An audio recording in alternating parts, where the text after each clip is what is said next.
Hello everyone. सो आइए integration का एक और क्वेश्चन सॉल्व करते हैं। क्वेश्चन हमारे पास, solve the integral 1 plus x minus one by x into e raise to the power x plus one by x, right. So इसको कैसे सॉल्व करेंगे? तो इसमें हमने क्या करा, टर्म्स को सेपरेट कर लेते हैं, लाइक इन दोनों को एक साथ और इसको एक साथ ले लेते हैं। अब अगर आप मल्टीप्लाई करोगे तो आपके पास इंटीग्रल क्या हो जाएगा, इंटीग्रल मिल जाएगा, वन से आप मल्टीप्लाई किए तो e to the power x plus one by x हो जाएगा, right, into d x and plus ये हो जाएगा x minus one by x into e raise to the power x plus one by x d x हो जाएगा, right. अब इसको कैसे सॉल्व करें? एक स्टेप और आप देखो यहाँ पे। अब क्या किया हमने, e to the power x plus one by x, right, ये dx हो गया। इसको एज इट इज अभी रहने देते हैं। और यहाँ पे हमने क्या करा, x कॉमन ले लिया। x कॉमन लेंगे तो क्या होगा, one minus one by x square e to the power x plus one by x and dx। ऐसा कॉमन लेने से क्या फायदा हुआ, आप देखिए कॉमन लेने से क्या फायदा हुआ कि अगर आप इस वाले को अगर t मानते हो तो देखो ये उसका डिफरेंशिएशन है ना। तो यहाँ पे बेसिकली अगर आप इसको I1 मान लेते हो, है ना, आप इसको अगर I1 मान लो and this one is I2। Okay, so basically अब हम I2 सॉल्व करते हैं पहले। सो I2 हमारे पास क्या है, x into one minus one by x square e to the power x plus one by x dx, correct है। अब हम यहाँ पे पता है क्या करेंगे, यहाँ पे अप्लाई कर लेते हैं इंटीग्रेशन बाय पार्ट्स। यहाँ पे क्या अप्लाई करते हैं, इंटीग्रेशन बाय पार्ट्स, है ना। अगर इंटीग्रेशन बाय पार्ट्स अप्लाई करेंगे तो ऑब्वियसली हमको u चाहिए एंड v चाहिए, राइट ना। सो हमने इसको u कंसिडर कर लिया और इसको v कंसिडर कर लिया। तो इंटीग्रेशन बाय पार्ट्स में क्या होता है, u इंटू वी का इंटीग्रेशन, राइट।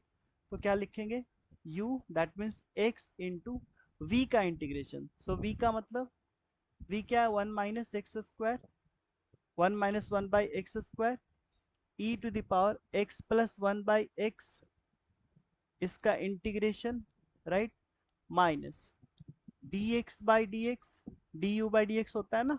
और फिर हो जाएगा one minus one by x square e to the power x plus one by x, इसका इंटीग्रेशन एंड देन इस पूरे का इंटीग्रेशन। यही होता है इंटीग्रेशन बाय पार्ट्स, है ना। ठीक है, अब क्या करा जाए। सो दिस इज बेसिकली क्या है हमारा, ये I2 सॉल्व कर रहे हैं, है ना। अब देखो आप इसमें क्या करो, इस वाले इंटीग्रल में, इस वाले में आप मान लो t, है ना। अगर t मान लेते हो किसको, x plus one by x को, तो dt बराबर क्या हो जाएगा, one minus one by x square dx, है ना। जरा इस वाले को देखो जिसको हमने येलो से मार्क करा है, तो ये क्या हो जाएगा, one minus one by x square and e to the power x plus one by x, यही है ना। इस वाले इंटीग्रेशन को देखो जरा आप, इस वाले में आप क्या करोगे अब, so this is equal to, ये हो जाएगा this into d x is d t, और ये हो जाएगा e to the power t d t. So e to the power t का integration e to the power t हो जाएगा, which means e to the power x plus one by x. Clear है ना।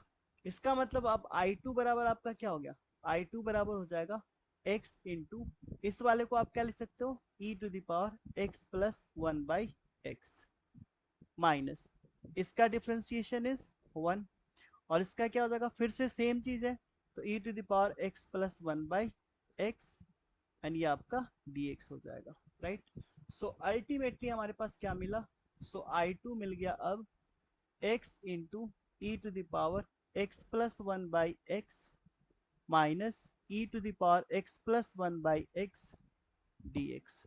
ठीक है, ये आपका क्या है, I2। अब I बराबर क्या हो गया, I बराबर आपका I1 प्लस I2। अब देखिए सर I1 क्या है, सो I1 आपका देखो जरा, ये है e to the power x plus one by x d x, ठीक है। और I2 अभी अभी हमने फाइंड आउट करा, वो क्या है, x into e to the power x plus one by x, right, and minus minus e to the power x plus one by x dx, ठीक है, और एक कांस्टेंट तो आएगा ही आएगा, है ना, ये तो आपको पता ही है। अब यहाँ से देखना जरा, ये इससे कट जाएगा, सो अल्टीमेटली आई बराबर क्या आ गया, x into e to the power x plus one by x and plus c. So this is the final answer, ये हो गया हमारा फाइनल आंसर। आई होप आपको अच्छे से समझ में आ गया होगा। फिर मिलते हैं आपसे नेक्स्ट वीडियो में नेक्स्ट क्वेश्चन के साथ, तब तक टेक केयर, थैंक यू।